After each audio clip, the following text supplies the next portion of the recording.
అందరికీ ఈరోజు అయితే మేము ఫిష్ ఫ్రై చేసేసుకున్నాం అన్నట్టు. సో ఫిషెస్ అయితే ఇలా నీట్గా కట్ చేసేసుకున్నాం అన్నమాట. ఇలా నీట్గా కట్ చేసుకున్న తర్వాత నిమ్మకాయ, పసుపు, ఉప్పు వేసేసి ఒక 10 మినిట్స్ అయితే సైడ్కి అయితే పెట్టేసేయాలండి. నీసు స్మెల్ ఏమైనా ఉంటే పోతుంది కాబట్టి.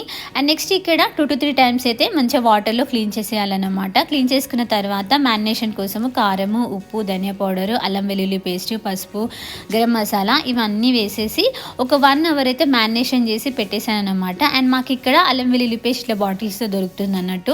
సో మసాలాలన్నీ పట్టించేయాలన్నమాట. సో ఇదైతే హోమ్ మేడ్ గరం మసాలా అండి, నేను ఇంట్లో చేసిన పౌడర్ అన్నట్టు అది.